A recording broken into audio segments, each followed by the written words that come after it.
काही लोकांचं असं मत होतं की उत्सव एक इव्हेंट बनलाय, एक चांगली पण गोष्ट आहे की प्रोग्रेस झाली पाहिजे, बट जो गाभाऱ्यात जो पवित्रता असते ते कुठे ना कुठेतरी मिसिंग आहे. उत्सवाला फार आम्ही पावित्रनी जपतो, कारण की आमची मूळ मूर्त तीच आहे पूजेची. आमच्याकडे ही पद्धतच नाही. कोण पण आला आणि आरती केली असं नाही होणार. आरती ही सोळं घालूनच झाली पाहिजे.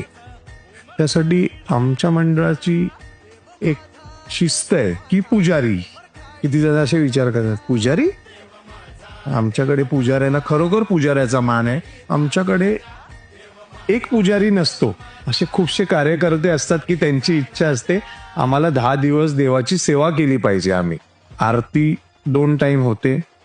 जो कोण पुजारी निवडला जाईल त्यांनी 10 दिवस फार स्वतःला सांभाळायचंय. आंघोळ करूनच आरतीला यायचंय 2ही टायमाला, आणि सोळं घालायचंच आहे. आमच्याकडे कार्यकर्त्यांची लिस्ट येते, मग आम्ही काय करतो, चिठ्ठी उडवतो. ज्याच्या चिठ्ठीमध्ये नाव त्यांनी 10 दिवस पूजा करायची. एकच त्यांनी नैवेद्य आणायचा. मंडप सोडून जाताना विचार करावा, खरोखर काम आहे का तुझा, तर जा. आरतीच्या अगोदर अभिषेक असतो, आणि त्याच्यानंतर आमच्याकडे एक 4.5-5 तासाचा अभिषेक चालतो एकादशीच्या दिवशी. 4.5-5 तास. त्या अभिषेकाला बसायचा भाग्य असतो प्रत्येकाचा. जे पुजारी राहिलेत त्यांना आज वेगळा अनुभव आहे. पण मी तर प्रत्येक मंडळाला बोलेन की ज्याला आरती करायची आहे ना त्यांनी स्वतःला सांभाळा. ऍटलिस्ट आंघोळ करून डायरेक्ट तुम्ही मंडपात या आरती करायला. आमच्याकडे तर एकदम स्ट्रिक्टली आहे, मंडपात पायरी चढताना गोमित्र शिंपडूनच त्यांनी जवळ जायचंय. आम्ही फार जपतो ह्या गोष्टीला. खूप बरं वाटलं ऐकून दादा की आपली जे प्रोसेस तुम्ही ठेवली आहे ती खूप पवित्रता फोकस.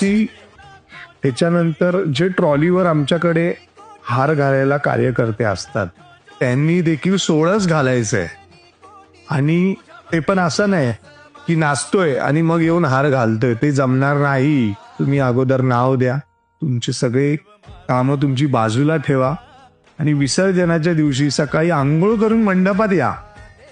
सोळं घालून, पारंपरिक सोळं टोपी घालून या आणि ट्रॉलीवर उभे राहा. आणि एकदा ट्रॉलीवर चढलात, काय पुढे होतंय हे त्याच्याशी तुम्हाला काय घेणं देणं नाही. ट्रॉलीवर जेव्हा उतरायचं, जेव्हा गिरगाव चौपाटीवर आरती होणार तेव्हा